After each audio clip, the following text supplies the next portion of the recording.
Jadi kita harus tahu sebelum masuk ke ilmu waris, apa perbedaan antara hibah, wasiat dan waris ini, gitu. Nah, sederhananya ya, kalau hibah itu adalah ya pemberian dari orang ya ke orang lain ya, pada saat pemberi hibahnya masih hidup, gitu. Jadi serah terimanya itu dilaksanakan saat ya pemberi hibah masih eh, masih hidup. Adapun wasiat ya, sebenarnya bedanya tipis saja, cuman beda waktu aja. Kalau wasiat itu ya pemberian ya dari seorang ya kepada orang lain ya, di mana niatnya itu ya, niat memberikannya itu dinyatakan saat pemberi wasiat masih hidup, akan tapi serah terimanya itu dilaksanakan setelah pemberi wasiat meninggal dunia. Ya, jelas ya. Jadi bedanya di waktunya saja gitu. Kalau pemberinya masih hidup, namanya hibah.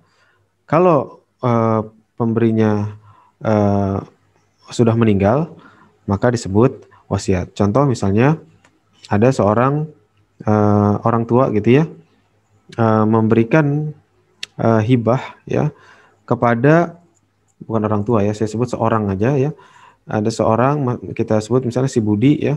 Si Budi ingin memberikan yang sederhana aja lah, handphone ya misalnya.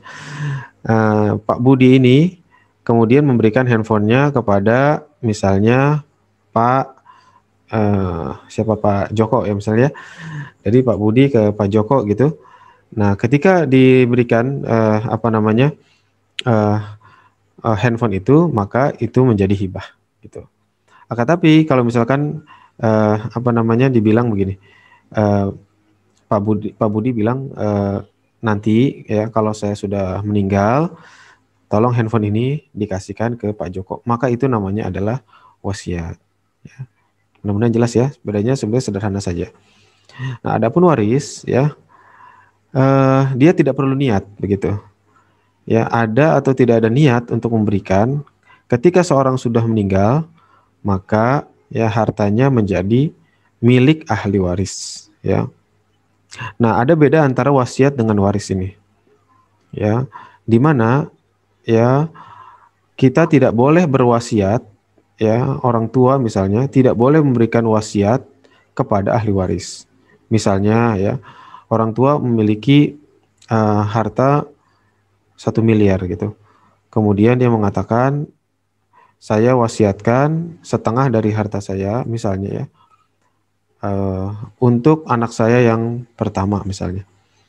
Nah, ini tidak boleh ya, karena tidak ada wasiat untuk ahli waris ya, seperti itu. Wasiat itu boleh dilakukan atau boleh diperuntukkan kepada di luar ahli waris ya, misalkan kepada anak angkat yang tidak dapat waris. Misalkan kita ada seorang, dia punya anak kandung dan juga punya anak angkat yang sudah dianggap sebagai anak sendiri gitu. Kalau dia atau yang bersangkutan meninggal dunia, maka anak angkat itu dalam Islam tidak mendapatkan waris gitu. Akan tapi dia bisa mendapatkan harta dengan jalur yang lain, diantaranya adalah dengan wasiat atau hibah juga bisa. Ya, kalau misalkan diserah terimakannya setelah meninggal dunia, berarti jadinya wasiat. Tapi kalau diserah terimakan, ya misalkan diberikan tanah gitu, maka balik namanya itu, kalau hibah berarti saat yang bersangkutan sudah atau masih hidup gitu ya, belum meninggal dunia. Baik.